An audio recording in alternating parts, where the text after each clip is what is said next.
Bonjour à tous. La France sous haute sécurité depuis l'attentat meurtrier d'hier soir à Nice, dans le sud-est. Au moins 84 morts, 18 blessés en urgence absolue et des dizaines de blessés légers. Aucune revendication, 3 jours de deuil national à compter de demain. Le président ivoirien a quitté Abidjan ce matin aux environs de 10 heures. Il se rend à Kigali, au Rwanda, pour le 27e sommet des chefs d'État et de gouvernement de l'Union africaine. Ce sommet verra l'élection d'un nouveau président de l'UA. Plus de 229 000 candidats affrontent depuis lundi les épreuves écrites du baccalauréat général. Dans chaque centre, un secrétariat général veille au bon déroulement des épreuves. Nous verrons tout à l'heure comment fonctionnent ces secrétariats. Bienvenue dans le journal de 13 h. Il est 15 h à Nice, une commune du sud-est de la France frappée hier soir par un attentat. Le bilan est lourd, au moins 84 morts et 18 blessés graves en urgence absolue. Le président ivoirien a adressé un message à son homologue français. Monsieur le Président, c'est avec une vive consternation et avec indignation que j'ai appris la triste nouvelle de l'attentat terroriste perpétré à Nice sur la célèbre promenade des Anglais qui a occasionné plus de 80 morts et de nombreux blessés ce 14 juillet 2016, fête nationale de la France. Sensible à ce drame orchestré par les ennemis du monde libre, au moment où votre pays commémorait sa fête nationale, le gouvernement et le peuple ivoirien se joignent à moi pour traduire à votre Excellence ainsi qu'au peuple français l'expression de notre profonde compassion et de notre indéfectible solidarité. Tout en condamnant avec la plus grande fermeté cet acte odieux, je vous prie de bien vouloir transmettre aux familles des victimes mes sincères condoléances et aux blessés mes vœux de prompt rétablissement. Très haute considération, signé Alassane Ouattara, président de la République de Côte d'Ivoire. Revenons sur les faits. Un camion a foncé hier soir sur la foule sur la promenade des Anglais, lieu où les habitants étaient venus assister au feu d'artifice du 14 juillet.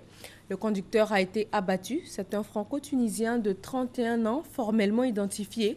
3 jours de deuil national décrétés à partir de demain, 16 juillet. Christelle Ménan.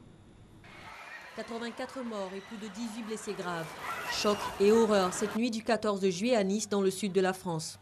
Aux environs de 22 heures, un camion remorque fonce sur les centaines de personnes venues assister au feu d'artifice de la fête nationale.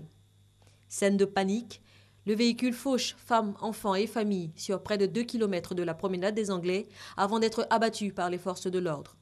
Dans ce camion loué il y a quelques jours, une arme de poing et le chauffeur, un franco-tunisien de 31 ans connu pour des faits de droit commun, mais jamais fiché comme islamiste radical. L'enquête ouverte par la section antiterroriste du parquet de Paris déterminera s'il a agi seul ou avec des complices. Des perquisitions sont déjà en cours dans le domicile de l'assaillant. Le mode opératoire fait allusion à celui de l'État islamique, mais aucune revendication pour l'instant. Dans la nuit, François Hollande annonce 3 mesures, une prolongation de 3 mois de l'état d'urgence qui devait prendre fin le 26 juillet. Le maintien de l'opération Sentinelle, 10 000 militaires mobilisés en plus des policiers. Le président français a aussi décidé de faire appel à la réserve opérationnelle. Rien ne nous fera céder, a-t-il déclaré avant d'annoncer le renforcement de l'action française en Syrie. Il s'est rendu à Nice avec le Premier ministre Valls après le conseil de défense tenu ce matin à l'Élysée. Considérée comme un foyer de recrutement terroriste, la ville, en février 2014, avait déjà échappé à un attentat. Le chef de l'État français a donc réuni ce matin un conseil restreint de sécurité et de défense avant de partir pour Nice. François Hollande a annoncé la prolongation de l'état d'urgence de 3 mois à partir du 26 juillet. Herman Guivet. Un scénario digne d'un film d'horreur. Un chauffeur fou au volant d'un camion lancé à vive allure fonce dans une foule venue célébrer un 14 juillet en couleur. Un feu d'artifice dont les lumières s'éteignent dans un bain de sang. 84 morts et des dizaines de blessés. C'est l'horreur à Nice. La police boucle le périmètre. Le chauffard est abattu. Les mesures de sécurité ne se font pas attendre. Bernard Cazeneuve, le ministre de l'Intérieur, se rend immédiatement sur place pour coordonner le dispositif de sécurité. La France ne cédera pas à la menace terroriste.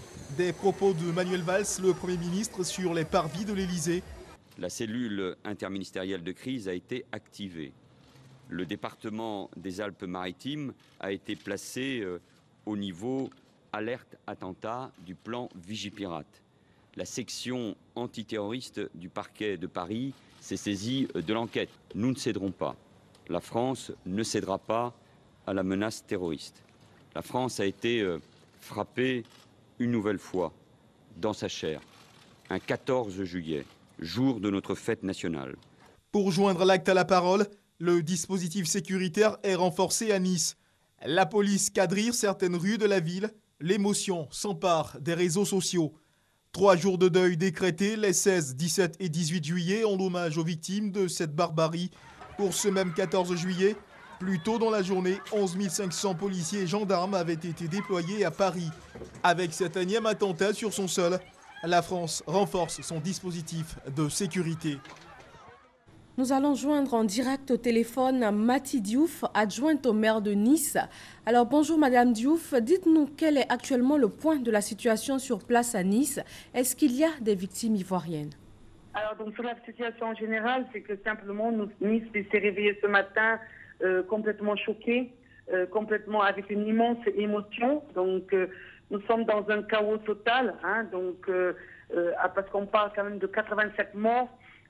Une cinquantaine d'enfants blessés, 18 personnes, 18 victimes en urgence absolue. Donc bien entendu, l'état général, l'état actuel en ce moment de Nice, c'est un choc, Nice est meurtri, tout simplement. Alors en ce qui concerne la communauté ivoirienne, donc justement j'étais en lien avec votre consulat, puisque moi de par mes délégations, j'ai en charge aussi les communautés. Et pour l'instant, on ne déplore, à notre connaissance, on ne déplore aucune victime ni aucun blessé de par la communauté, dans la communauté ivoirienne. Au moment où je vous parle, mais pour l'instant, c'est peut-être trop prématuré d'affirmer tout cela, mais au moment où je vous parle, on n'a aucune victime et aucun blessé chez les Ivoiriens, à ma connaissance. En tout cas, je voulais remercier vraiment le gouverneur Mambé, Robert Begré-Manguebré, qui a appelé le maire de Nice et le président de la région Provence-Alpes-Côte d'Azur, Christian Escosi, parce que vous n'êtes pas censé ignorer qu'on a quand même un jumelage avec Nice-Abidjan et qui lui a témoigné toute son affection et tout son soutien. En tout cas, merci à la population ivoirienne. Merci Mati Diouf, adjoint au maire de Nice. Pour l'instant donc, aucune victime, aucun mort dans la communauté ivoirienne. Un autre point à l'ordre du jour de l'actualité, le chef de l'État a quitté Abidjan ce matin pour Kigali, la capitale rwandaise. Il y va pour prendre part au 27e sommet des chefs d'État et de gouvernement de l'Union africaine. Placé sous le thème 2016, année africaine de droits de l'homme, avec un accent particulier sur le droit des femmes. Rencontre également marquée par le lancement du passeport de l'Union africaine et les discussions des chefs d'État et de gouvernement sur le financement de l'Union. Kigali va donc devenir la capitale de l'Afrique les 17 et 18 juillet, le temps de ce sommet. Un des enjeux principaux, le renouvellement des instances de direction. Envoyé spécial à Kigali, Jérôme Kofi Abola. 27e sommet de l'Union africaine à Kigali, un rendez-vous crucial en considération des défis auxquels doivent faire face les chefs d'État et de gouvernement de cette union, parmi lesquels le président de la République de Côte d'Ivoire, Alassane Ouattara, attendu ce vendredi dans la capitale rwandaise. Pour parler des enjeux de cette rencontre, d'abord l'élection d'un nouveau président de la Commission de l'Union. Plusieurs noms circulent déjà en ce qui concerne des candidats désireux d'être en compétition.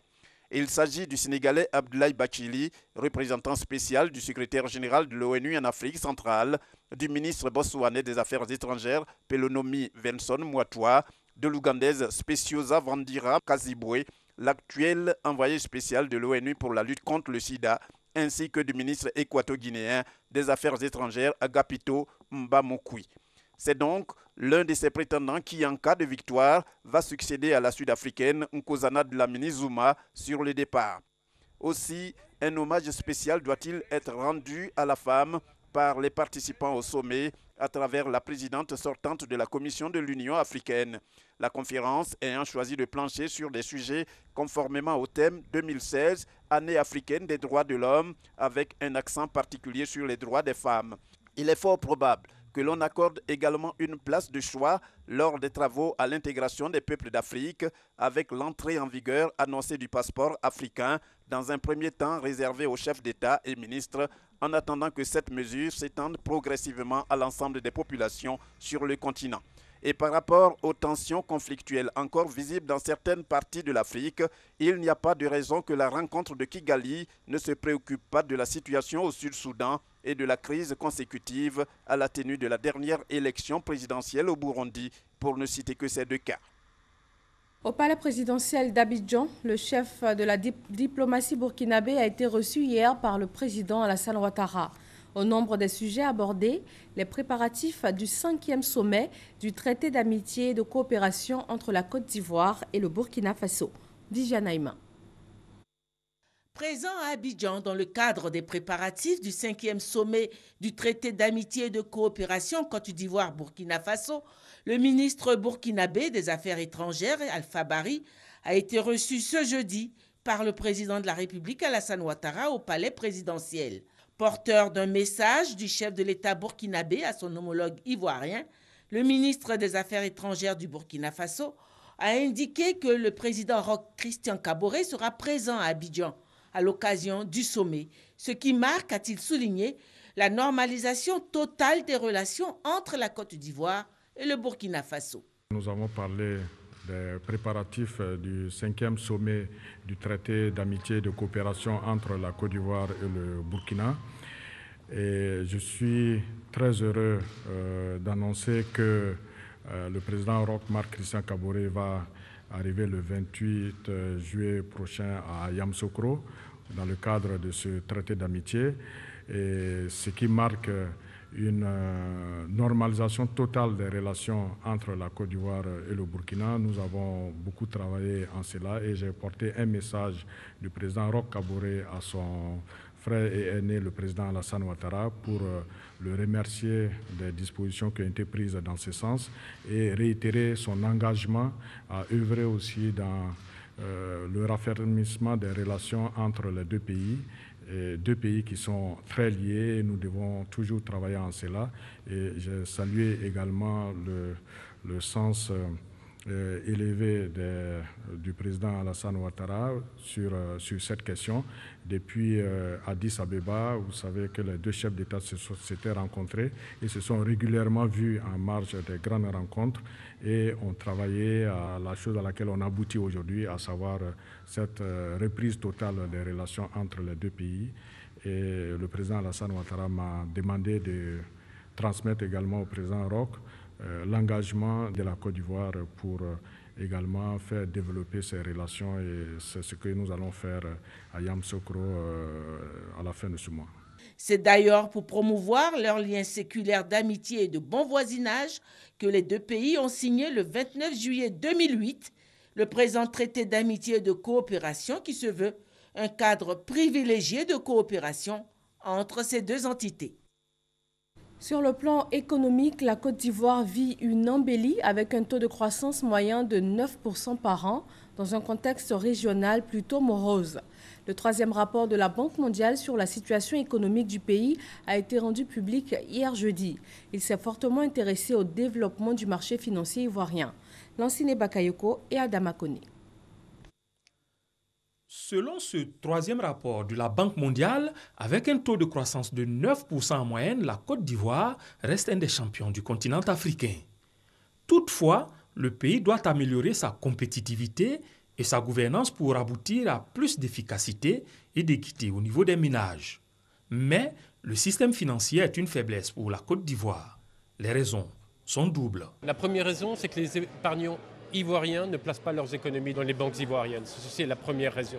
La deuxième raison, c'est que les banques, lorsqu'elles reçoivent l'épargne et les dépôts des Ivoiriens, n'octroient pas forcément du crédit aux entreprises privées. Ce rapport propose 3 pistes pour combler le retard. La première consiste à rapprocher les banques de leurs clients de manière à réduire les coûts de transaction et ainsi accroître l'inclusion financière. La deuxième piste concerne la diversification des acteurs du système financier.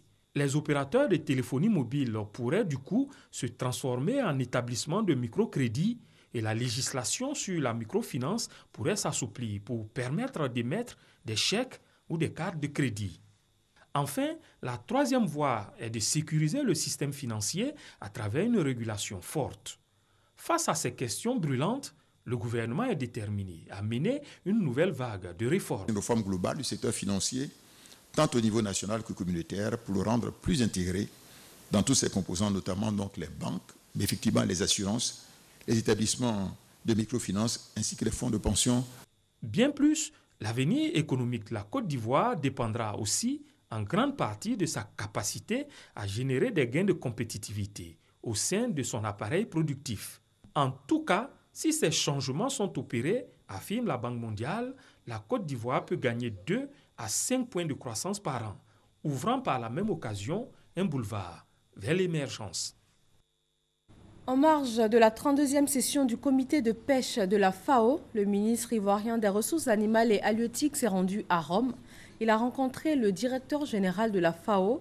Entre autres points abordés, les projets en Côte d'Ivoire appuyés par l'institution. Hervé Blé. Les relations entre la Côte d'Ivoire et la FAO sont appréciables. Le directeur général de l'organisation, José Graziano da Silva, l'a souligné au ministre Adjumani avant de faire avec lui le tour des projets menés avec le soutien de l'organisation et qui connaissent un certain succès. Citer en exemple les fours FAO Tiaroy, fours de fumage de poissons, qui ont davantage besoin d'être vulgarisés en Côte d'Ivoire. Ce projet, celui de réhabilitation des sites de débarquement de poissons sur le littoral et au niveau continental bénéficieront du soutien de la FAO, a assuré son directeur général, qui s'est par ailleurs réjoui des avancées de la Côte d'Ivoire en matière de gestion des pertes post-capture. Le ministre Adjumani apprécie. Le tout dernier sujet qui nous a le plus préoccupé, c'est le bureau de la FAO au niveau sous-régional. Nous avons donc demandé que la Côte d'Ivoire abrite ce bureau sous-régional. Le DG de la FAO a bien enregistré donc notre requête, mais nous a indiqué la voie à suivre pour aboutir à cela. Nous avons eu des échanges enrichissants et nous avons même décidé de constituer un aide-mémoire à l'intérieur duquel vont se trouver toutes nos préoccupations et tous les projets également qui sont en cours d'exécution. La rencontre entre le directeur général de la FAO et le ministre des Ressources animales et halieutiques est intervenue en marge de la 32e session du comité des pêches de la FAO qui se tient toute cette semaine à Rome. Retour sur le sol ivoirien dans le monde de la communication. Les étudiants en fin de cycle à l'Institut des sciences et techniques de la communication ont montré hier leur savoir-faire. C'était au cours des journées du communicateur, une grande plateforme de rencontres et d'échanges avec les professionnels du secteur après 2 mois de pratique professionnelle. Issa Yeo et Abou Sanogo. Des journées scientifiques pour les étudiants en fin de cycle de l'Institut des sciences et techniques de la communication ISTC Polytechnique. La 13e édition de ces journées dénommée Journée du communicateur, JCOM, a été l'occasion pour les étudiants des 5 écoles de l'ISTC Polytechnique de démontrer leur savoir-faire. Enseignes lumineuses, sport des 8e Jeux de la francophonie sont entre autres les travaux de qualité présentés par les étudiants. Une ingéniosité qui a permis au directeur général de l'Institut de demander plus de moyens à l'État. L'ISTC Polytechnique serait heureux de figurer en bonne place, oui, en très bonne place, dans l'agenda du gouvernement au moment où va s'ouvrir la conférence budgétaire 2016 pour établir le projet de budget 2017.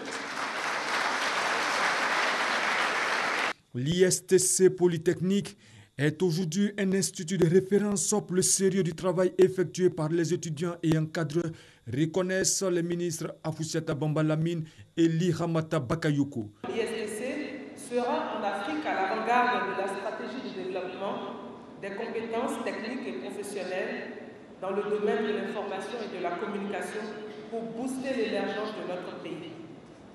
Au vu de la formation de haut niveau que vous avez reçue à l'ISTC, vous êtes désormais des polytechniciens. Oui, je vous avoue. Vous avez déjà montré la preuve à vos formateurs en relevant des défis au niveau national dans plusieurs institutions. Le ministre de l'Enseignement supérieur et de la Recherche scientifique a promis appuyer les efforts de l'ISTC par l'expertise des services de son département. www.daoukro24.net, la région de l'Ifou vient de se doter d'un site internet. Elle veut désormais mieux communiquer sur ses atouts économiques, culturels et touristiques pour un meilleur développement. Soro Corona et Kader Sogodego. www.daoukro24.net est désormais le site internet de la région de l'Ifou, conçu avec l'appui technique du réseau informatique de Daoukro. www.daoukro24.net est créé pour relayer toute l'actualité dans la région de l'Ifou, les actions menées par les cadres et élus et fait la promotion des activités socio-économiques. Le site comptera plusieurs rubriques. C'est une initiative du commissaire général du Festival de la culture et des arts de Daoukro, Akoto Olivier. Aujourd'hui, la création de ce site va permettre à ces jeunes de pouvoir travailler, de pouvoir s'autosuffire en commercialisant l'espace de ce site-là. Et là, c'est 10 jeunes de Daoukro qui vont obtenir à partir d'aujourd'hui un emploi en étant l'animateur de ce site-là. www.daoukro24.net a été officiellement lancé et présenté aux autorités administratives et politiques ainsi qu'aux populations. Cette cérémonie a eu le soutien de plusieurs personnalités du monde de la télécommunication. Le directeur général de la RTCI, Agence de régulation des télécommunications de Côte d'Ivoire, parrain de cette cérémonie de lancement, a félicité cette initiative. Pour Bilé Diemeleou, un site internet constitue aujourd'hui un moyen de communication à travers le monde entier. www.daoukro24.net, le premier site internet Daoukro. La mise en place de ce portail d'information répond au souci d'établir un dialogue entre les populations pour la bonne gouvernance de la cité. Dans l'éducation nationale, les épreuves écrites du baccalauréat 2016 prennent fin aujourd'hui, vendredi. Depuis ce lundi 11 juillet, plus de 229 000 candidats affrontent ces épreuves écrites. Et tous ces candidats ont dans leur centre de composition un secrétariat d'examen. Il est chargé de veiller au bon déroulement des différentes épreuves. Le secrétariat d'examen coordonne toutes les activités du centre avant, pendant et après la proclamation des résultats. Aurielia Droukula et Grace Kando. Rangement d'intercalaires, de feuilles de copie. Ici, on assiste à des allées et venues des examinateurs ou bien on fait le point à mi-parcours de la situation dans les centres d'examen.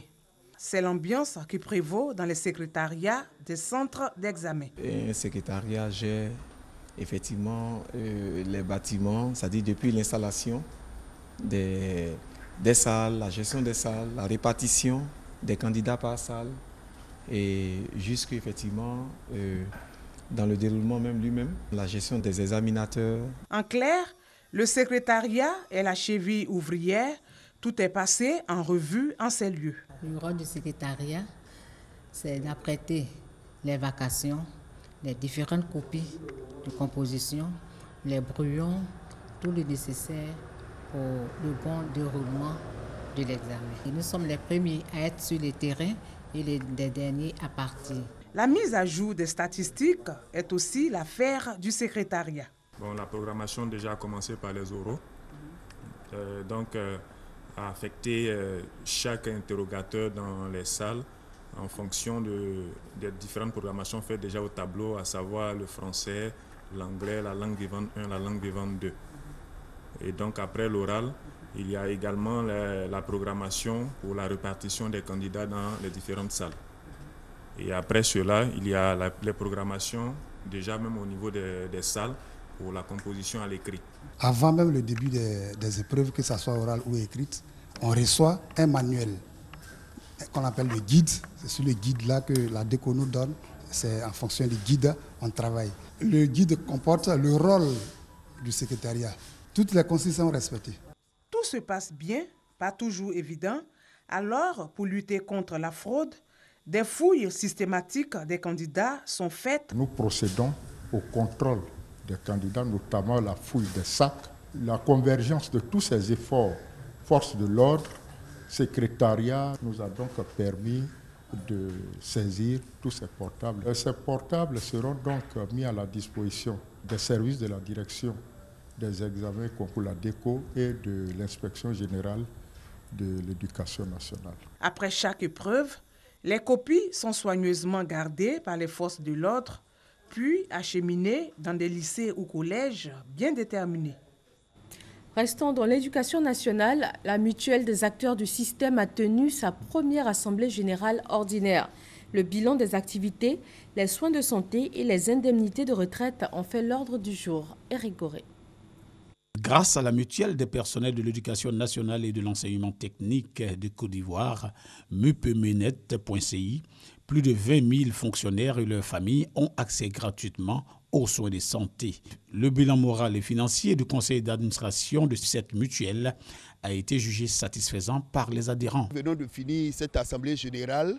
Vu ce que nous avons entendu, le compte rendu qui a été fait, le sérieux qui est mis dans la gestion de cette mutuelle-là, je pense que nous, point focaux, nous allons relayer cela auprès de nos camarades, surtout ceux qui sont sceptiques, qui ne croient pas en l'instrument, pour que tous unis, nous puissions vraiment donner un poids à cette mutuelle-là. La première assemblée générale de la mupemenet.ci a permis aux syndicats et délégués régionaux de faire des propositions pour l'avancement de la mutuelle. Pour sa part, le président du conseil d'administration a invité tous les fonctionnaires du ministère de l'Éducation nationale et de l'enseignement technique à s'approprier cette structure. Cette mutuelle est la maison commune. Elle n'appartient à personne, comme je l'ai dit tout le temps. C'est une mutuelle qui regroupe en son sein tous les personnels du ministère de l'Éducation nationale. Et donc, pourquoi rester en marge d'une structure qui prône le bien-être de ses adhérents? La mutuelle des personnels de l'éducation nationale et de l'enseignement technique est née en 2014. Elle est composée des enseignants et des fonctionnaires du ministère de l'Éducation nationale et de l'enseignement technique. Le projet de développement au centre d'une rencontre du conseil régional de la Maraoué. Il a présenté son bilan annuel à mi-parcours. Des écoles et centres de santé ont été construits ou réhabilités. Thérèse Yoboué. À travers cette remise de clés, le conseil régional de la Maraoué vient de doter les collèges modernes de Bazré et de Boisflé de bâtiments afin d'améliorer les conditions de travail des apprenants et des enseignants. En plus de ces réalisations, plusieurs centres de santé sont équipés en matériel. Des pompes villageoises réhabilitées, tout comme le stade municipal de Boisflé. Des écoles primaires construites et équipées en table-banc. Des actions qui viennent répondre aux besoins des populations. Boisflé, Saint-Fra, jeunes désormais parlent d'une même voix. C'est ça l'essentiel. Maraoué a eu au moins une réalisation dans chaque zone de la région.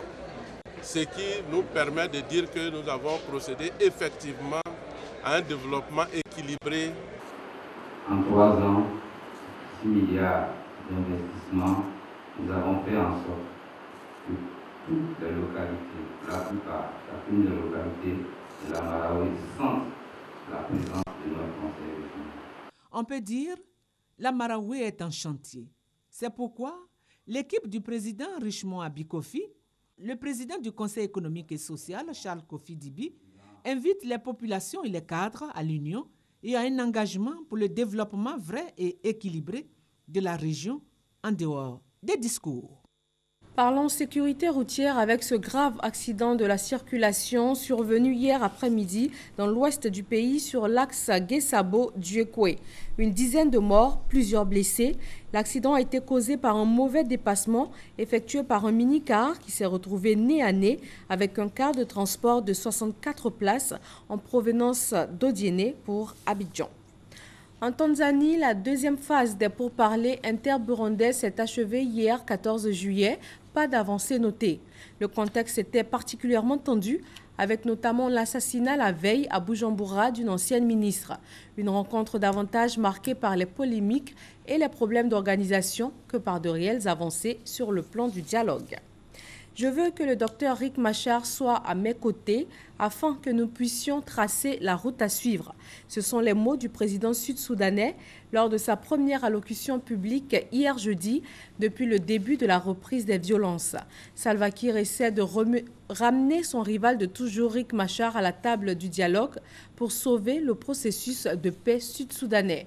Le cessez-le-feu signé lundi entre les deux parties a été respecté dans le pays. Et revenons avant de terminer sur ce qui fait la une de l'actualité ce vendredi. La ville de Nice, dans le sud de la France, frappée par un attentat meurtrier hier soir pendant les feux d'artifice pour la fête nationale. 84 morts, 18 blessés, aucune victime ivoirienne pour l'heure. 3 jours de deuil national à partir de demain. L'état d'urgence prolongé de 3 mois. La France est placée sous haute sécurité. Merci de rester avec nous sur RTI 1 ce vendredi 15 juillet. Très bonne journée à tous.